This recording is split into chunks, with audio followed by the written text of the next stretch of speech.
fact that we have so many conversations and so many communications and hugs and handshakes and seeing people again after maybe not seeing them in the past year, I think speaks to how we at MacArthur are a big family. And you as our veterans are part of that community, part of that family. So we are honored to welcome you back. To my students, we talk about the different types of celebrations in which we share. This will save you from back pain later. This is a solemn yet upbeat event that deserves our attention and our respect. As you always do, I know you will make your teachers and me proud and honor the gravity of our purpose here today. For those who don't know me, I am Mr. Chris Alms, the assistant principal here at MacArthur. And in just a moment, I want to introduce our first speaker. Before that, though, I want to commemorate this event with a letter from United States Senator Tammy Duckworth. Senator Duckworth said, "Greeting friends, I'm honored to welcome you to Douglas MacArthur Middle School's Veterans Day celebration. I would like to extend a special thank you to the teachers and faculty members at Douglas MacArthur Middle School for organizing this wonderful event.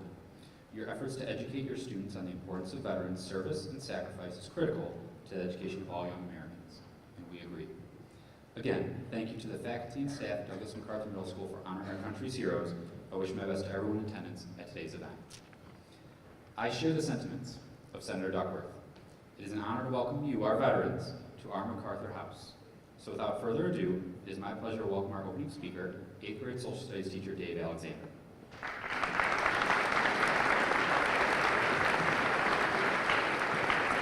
What I do here? There we go. Let's go to my script.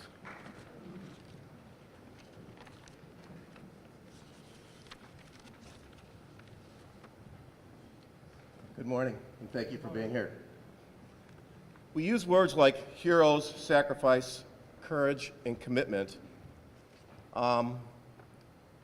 These words are befitting the veterans sitting in front of us today.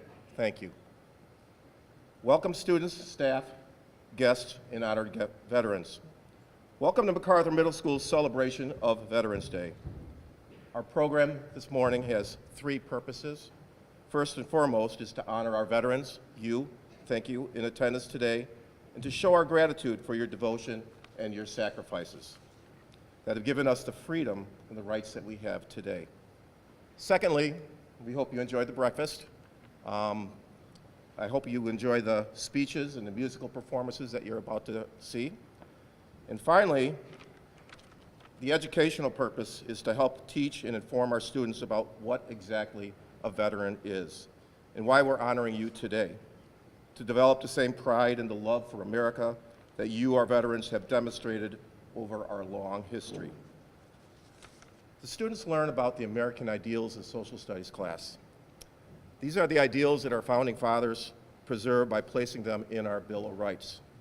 These ideals are democracy, equality, liberty, opportunity, and rights. We live in freedom because of you, our veterans, our men and women in uniform, who are preserving these same American ideals today. We want to help our students understand that the reason they could live their lives the way they do is because of you, our veterans. As we proceed today, please keep in mind that we have thousands of our men and women in uniforms overseas, in and around the Middle East, Africa, virtually every continent on the planet, helping to secure our freedom and safety here at home, to support our way of life, to continue to bring justice to those responsible for attacks on America, and to guard against any more terrorist acts. You're acting with the same courage and the sense of purpose as our veterans here today. I would like to introduce our first speaker of the morning. Please welcome Mr. Jack Wojtowicz.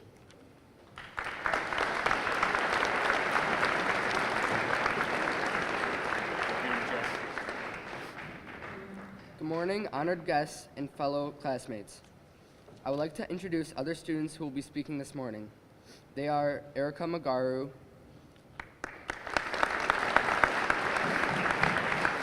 Gabe Dabowski, Avery Meyer, Jackson Schmidt, and Mr. Bayhoon's advisory.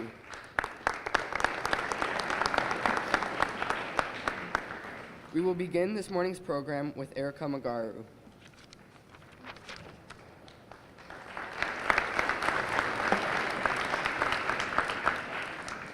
origin of the Pledge of Allegiance. On September 8, 1892, the Boston-based magazine, The Youth's Companion, published a few words for students to repeat on Columbus Day that year, written by Francis Bellamy, the circulation manager and a native of Rome, New York. He sent out thousands of leaflets to public schools across the country. Bellamy felt that a vow of loyalty or allegiance to the flag should be the dominant theme. He especially stressed the word allegiance. Beginning with the new word allegiance, he then decided that pledge was a better school word than vow, that my flag was preferable to the flag, and the true reason for allegiance to the flag is the republic for which it stands. Bellamy then reflected on the sayings of the Revolutionary War and the Civil War and concluded that all of the conflicts and struggles reduced itself to 3 words: one nation, indivisible. On October 12, 1892, 400 years after Columbus' arrival in Americas, more than 12 million children recited the Pledge of Allegiance, thus beginning a required and meaningful school day ritual that continues today. At the first National Flag Conference in Washington, D.C. on June 14, 1923, a change was made. For clarity, the words, "the flag of the United States," replaced "my flag." In the following years, various other changes were suggested, but were never formally adopted. It was not until 1942 that Congress officially recognized the Pledge of Allegiance. In June of 1954, an amendment was made to add the words, "under God." Then President Dwight D. Eisenhower said, "In this way, we are reaffirming the transcendence of religious faith in America's heritage and future. In this way, we are still constantly strengthening those spiritual weapons which forever will be our country's most powerful resource in peace and war." Thank you.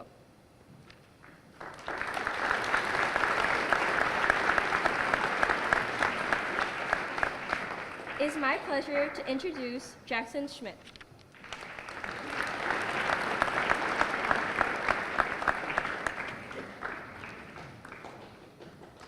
The origin of the Star-Spangled Banner.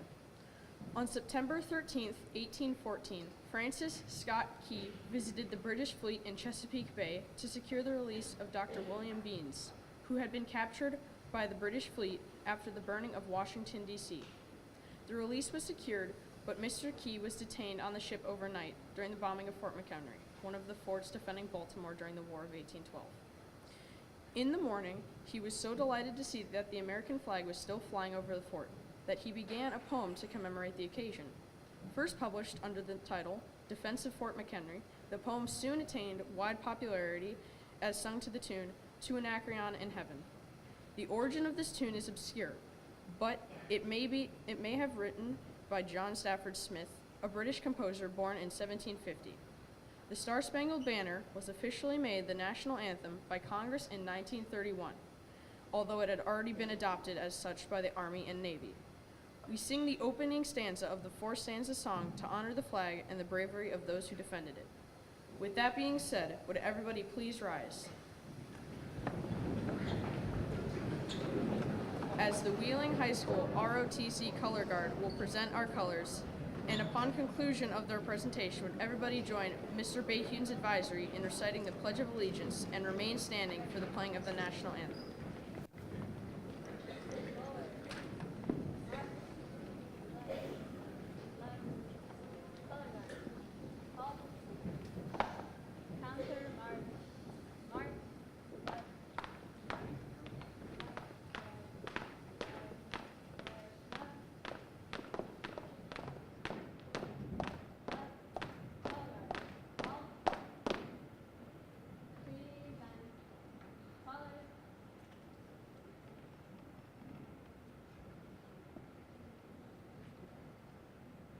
I pledge allegiance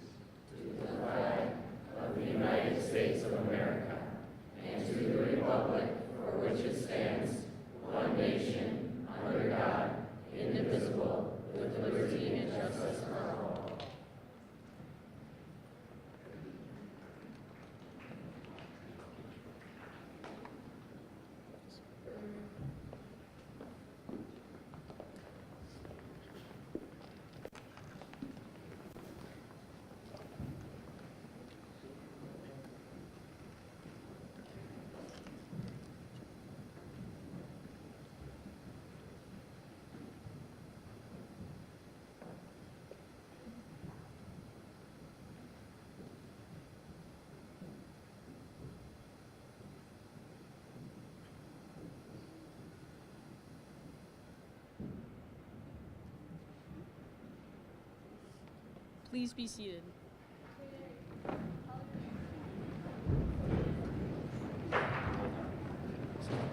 Once they're done, talk more in the microphone. And you can even lower yourself up to the right.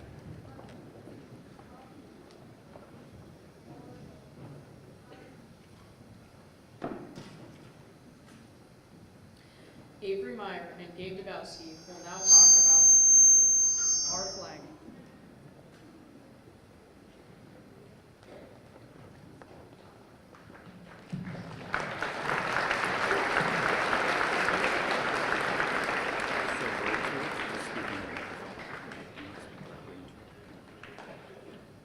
The evolution of the United States flag. No one knows with absolute certainty who designed the first stars and stripes or who made it. Congressman Francis Hopkins seems most likely to have designed it, and a few historians believe that Betsy Ross, a Philadelphia seamstress, made the first one.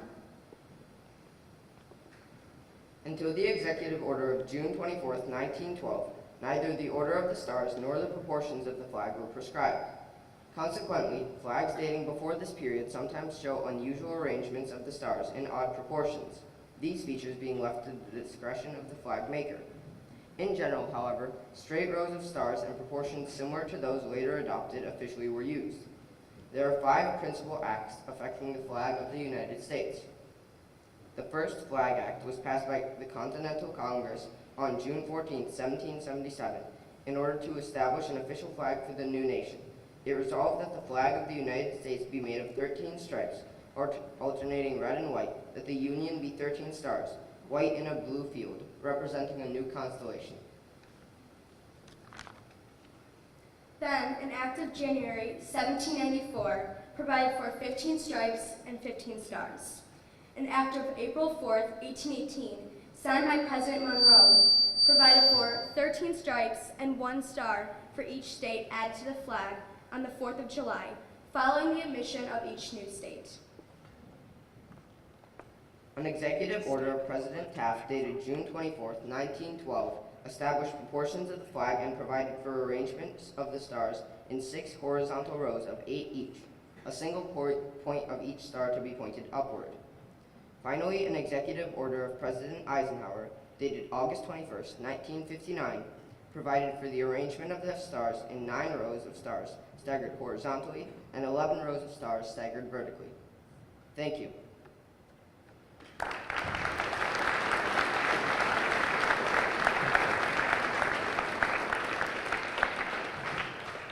I would like to introduce the MacArthur Chorus, who will sing Legacy of Heroes.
Origins of Veterans Day.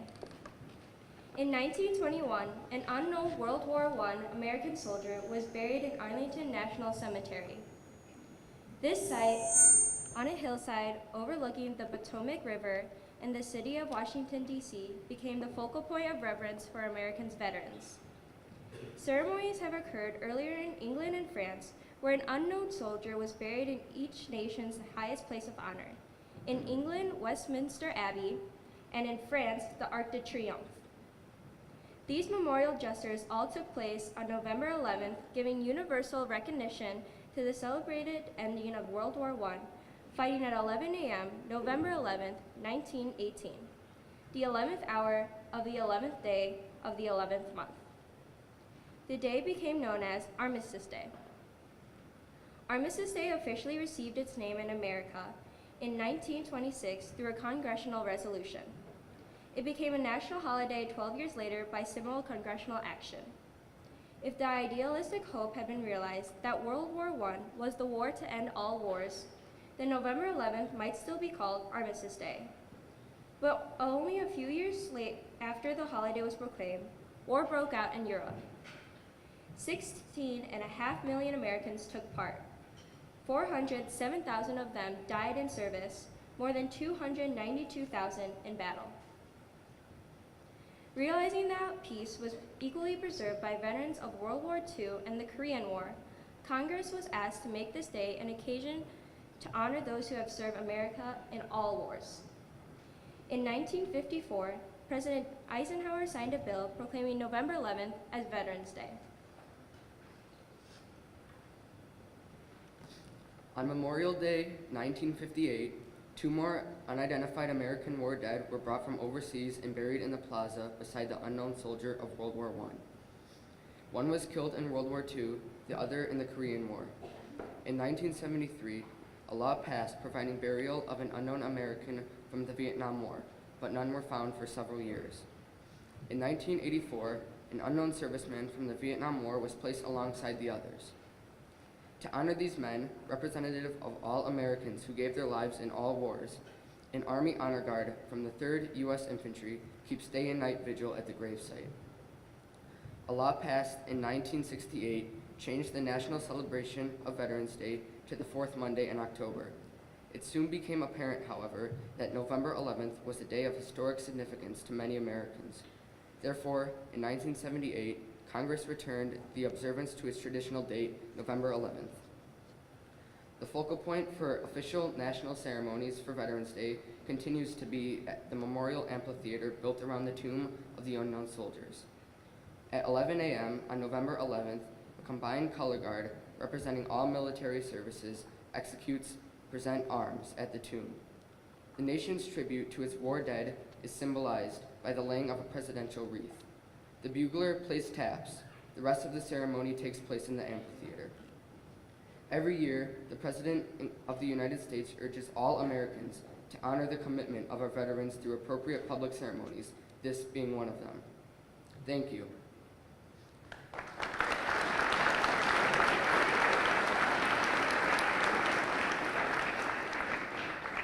I would like to introduce our band director, Mr. Simpson, and the MacArthur Band, who will play March of the Armed Forces.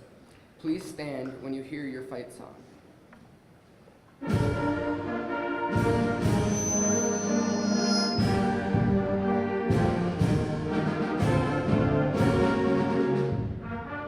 United States Marine Corps.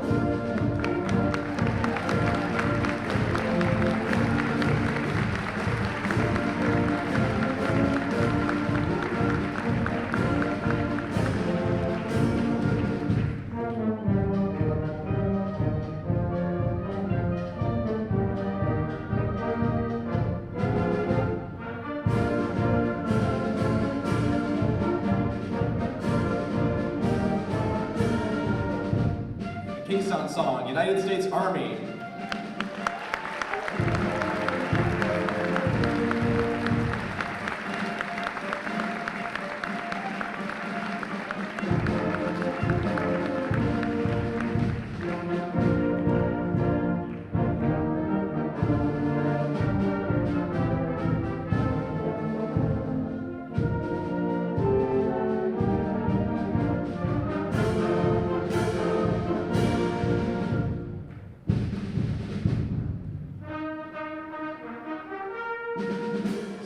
Apparatus, the United States Coast Guard.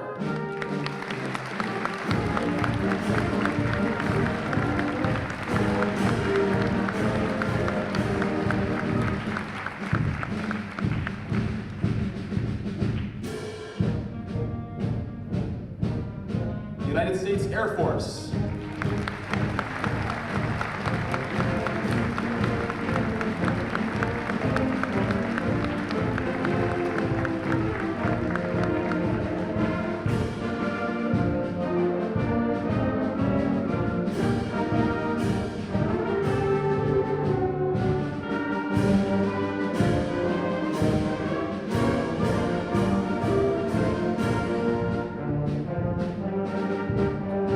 Anchors away, United States Navy.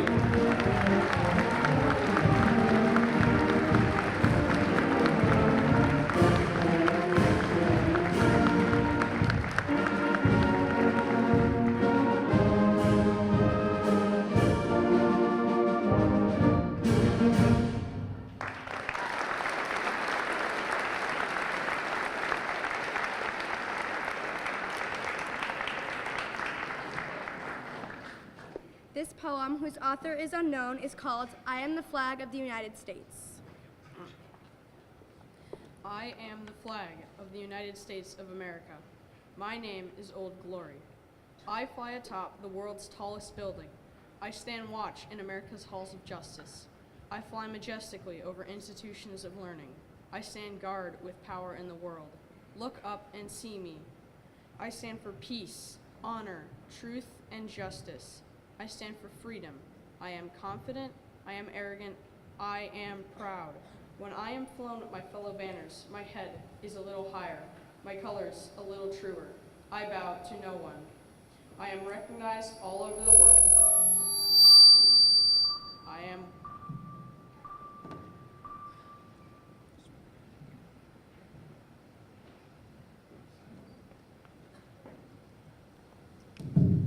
Thank you for your patience. Apparently it's already Thanksgiving break for the microphone. Let's give it one more try. If not, we'll just talk about it. I am worshipped, I am saluted, I am loved, I am revered. I am respected, and I am feared. I have fought in every battle of every war for more than 200 years. I was flown at Valley Forge, Gettysburg, Shiloh, and Appomattox. I was there at San Juan Hill, in the trenches of France, in Argonne Forest, and on Zio, Rome, on the beaches of Normandy, in Guam, Okinawa, and Korea. Vietnam, Iraq, and Afghanistan know me. I was there, and I am still there.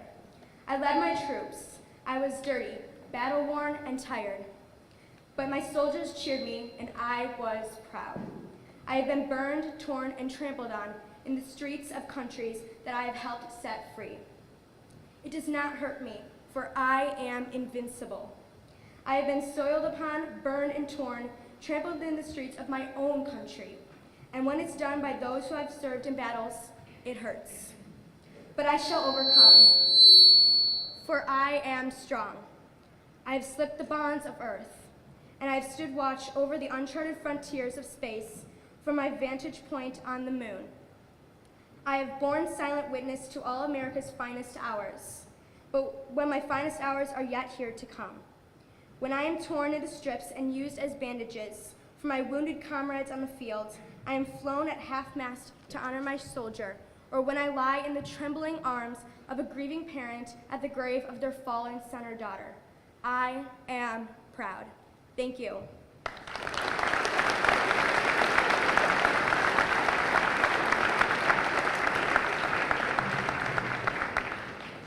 Please welcome again MacArthur Chorus and Orchestra as they perform God Bless America. Please sing along if you wish.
Who is a veteran? Some of our veterans are easy to recognize. They wear uniforms, medals, and ribbons. Talk directly into the microphone. Most veterans, however, live among us quietly and anonymously. They are America's own sons and daughters. Let us consider for a moment the question, who is a veteran? A veteran is an elderly gentleman sitting on a park bench who helped liberate a Nazi concentration camp during World War II. A veteran is the grizzled service station mechanic who showed extraordinary courage at the 38th parallel during the Korean War.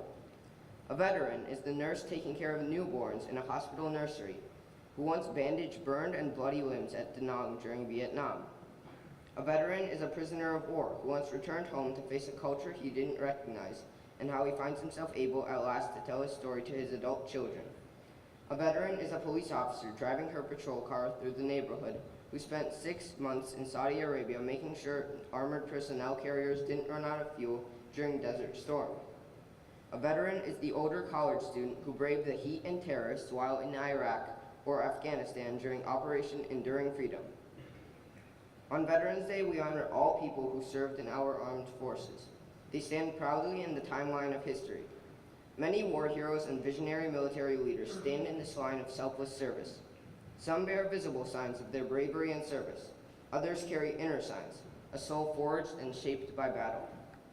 Today we offer special recognition to veterans who faced the horrors of war, and especially those who gave up their lives in service to this nation.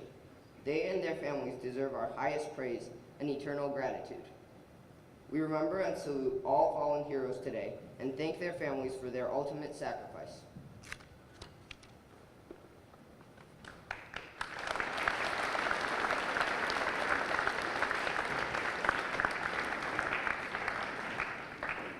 However, a veteran is not only someone who fought in a war. Listen to the words of a staff sergeant who served during Desert Storm. I greatly admire and respect my heroes and friends in the desert for their courage, stamina, and superb performance during Desert Storm. Yet let's not discount the accomplishments of all who stayed back in the garrisons and training fields in America. We also served, yet in ways that don't grab headlines. We kept on doing what we were paid to do, training soldiers. We played a critical role in caring for families that were left behind. We helped ensure that thousands of Guard and Reserve soldiers were fit to fight. We took on the rear area workload, which needed to be done right. These are powerful words and true ones. And let's not forget to honor the many other veterans who served during peacetime and those who deployed during operations other than war. All soldiers commit to putting their lives on the line, as we saw in Mogadishu, Somalia, and the American Embassy at Nairobi, Kenya, as well as Fort Hood, Texas, and the Washington Navy Yard. Soldiers die in operations other than in war. All soldiers train and maintain a constant state of readiness so that whenever the nation needs them, they are ready to serve and, if necessary, to fight and die for their country.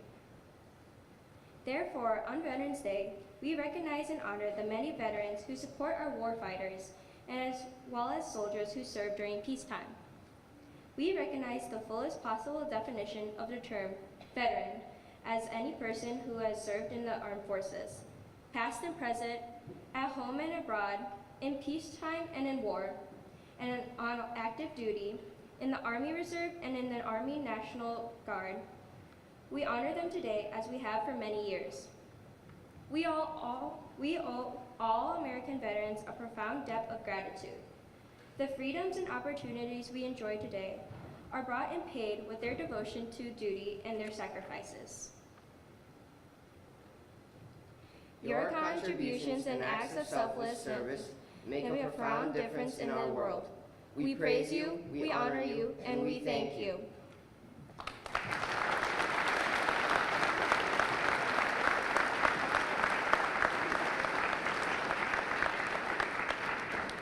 I would like to introduce Mr. Nystrom and Mr. Alms, who will introduce our veterans here today.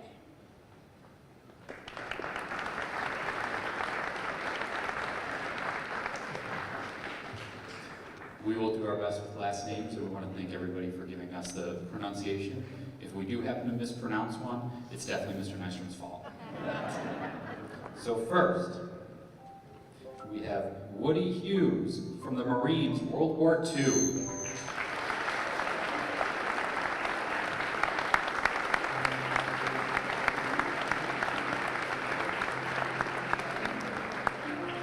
David Puma, United States Air Force, Operation Iraqi Freedom, Operation Enduring Freedom.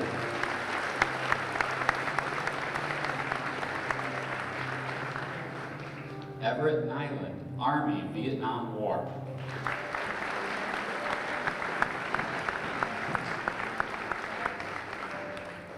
Patrick A. Windsor, Army, Vietnam War.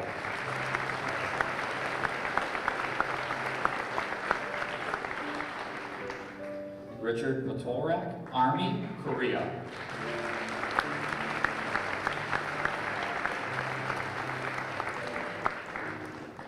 Monica Takahashi, Air Force, Operation Enduring Freedom.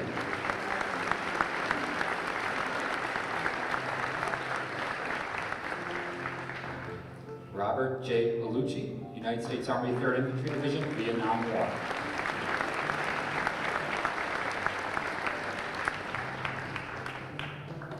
Fred J. Moeller, fighting between the Korean War and Vietnam War.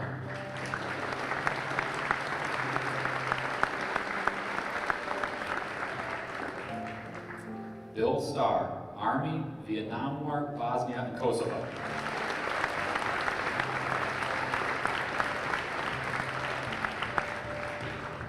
Stephen Presto, the United States Marine Corps Service.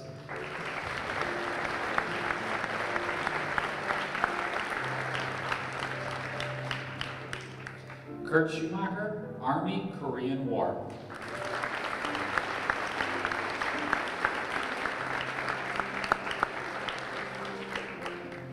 Harry Hengish, Navy, World War II.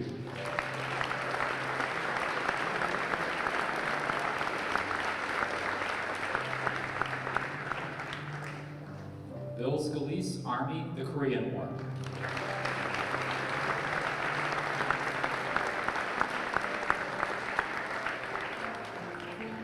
Dave Coughlin, Navy, 1955 to 1958.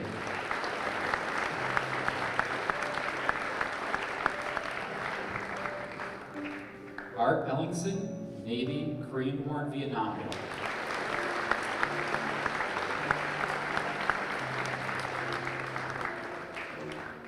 Edwin Obrakta, Navy, Korean War.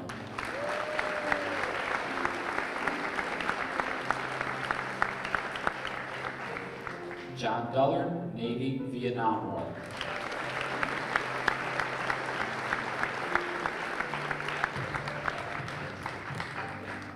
Michael Kolbuck, Army.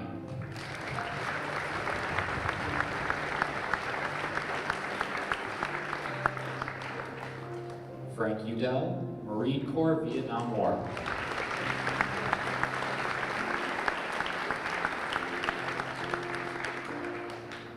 Bill Russell, United States Marine Corps, Vietnam War.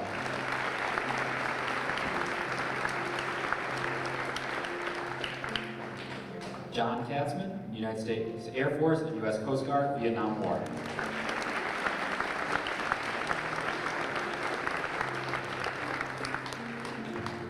Joseph Meineke, Army, Vietnam War.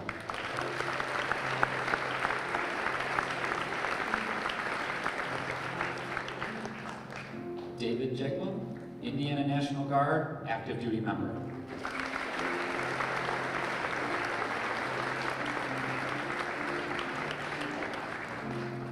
Nick Helmer, United States Army, Vietnam War.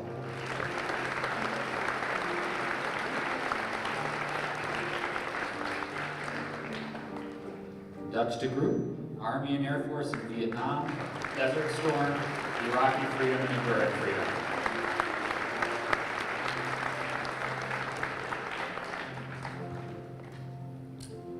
Charles Orn, Navy, Vietnam War.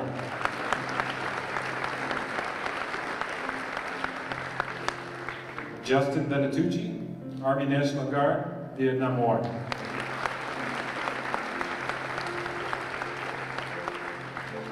Les Durov, Navy, Vietnam War.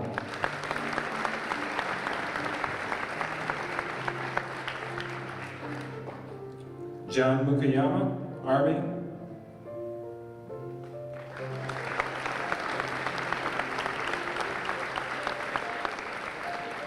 Mike Ryan, U.S. Marine Corps, Vietnam.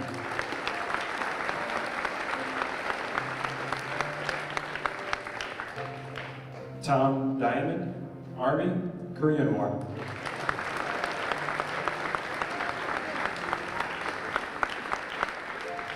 Tom Oskason, Army, Bosnia, Operation Iraqi Freedom, Operation Enduring Freedom.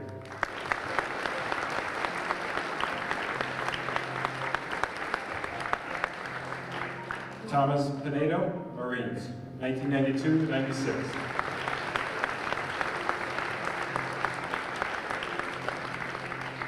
Bill Pittman, Vietnam War, Army.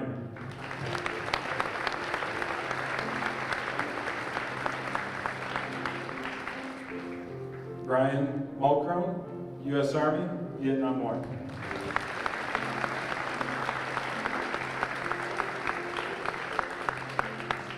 Robert Bort, Army, Korean War.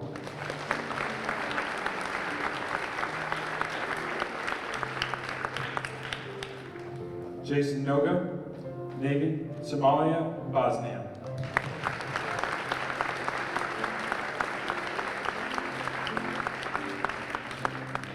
Barry Kaplan, Navy, Vietnam War.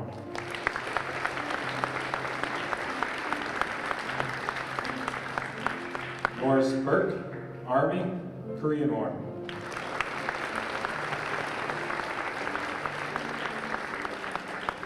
Rich Tibbetts, Army, Vietnam War.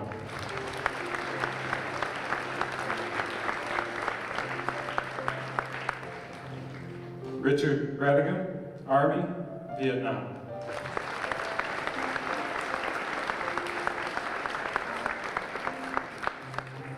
Howard Richardson, U.S. Tank Army Corps Special Force, World War II.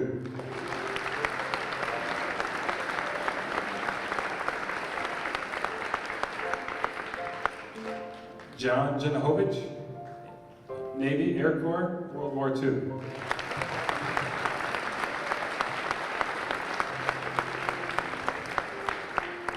Jay Hugh, U.S. Marine Corps, Iraqi Freedom, Enduring Freedom.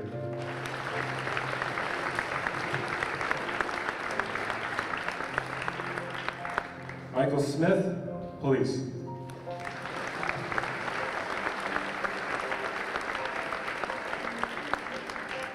Corey Simpson, Prospect Heights Police.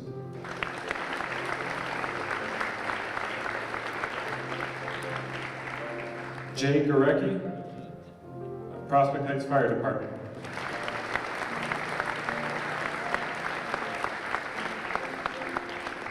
Ron Blake, Army, Vietnam War.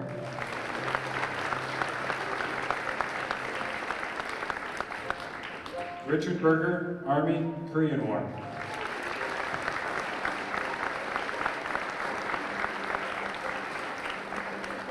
Robert Rezick, Army, U.S. Coast Guard, Korean War, Vietnam War.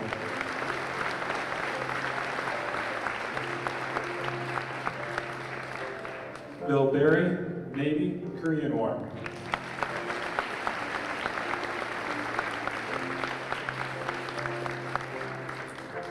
Ron Basic, Air Force, Vietnam War.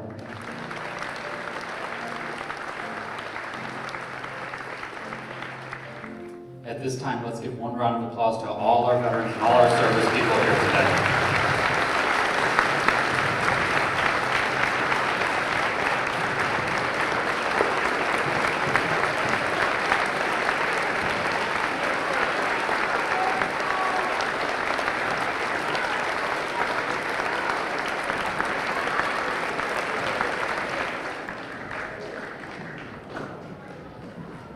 It is my pleasure at this time to introduce a musical treat combining our orchestra, band, and choir to sing Thank You, Soldier.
As we come to a close, I'd first like to tell you as a former English teacher, I believe in personification, giving human qualities to inanimate objects.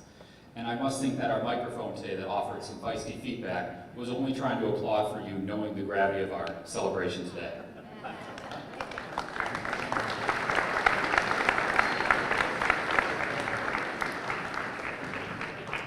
There are many thank yous we have. I'd like to thank Mr. Simpson with the band, Mr. Boyd with orchestra, Miss Murray with the choir, and all our students for that amazing music.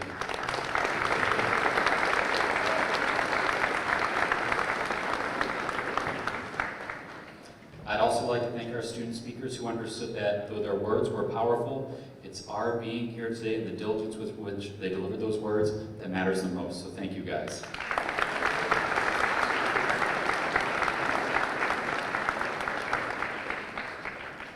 Most of all, we would like to thank you, our veterans, and your families in attendance here today. I hope you enjoyed being here as much as we enjoyed having you.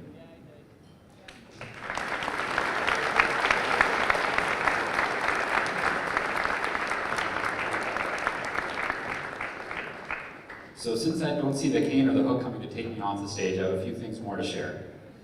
In social studies, our students begin to learn about the Constitution and the Bill of Rights. Our students need to know that it's the veteran, not the preacher, who has given us freedom of religion.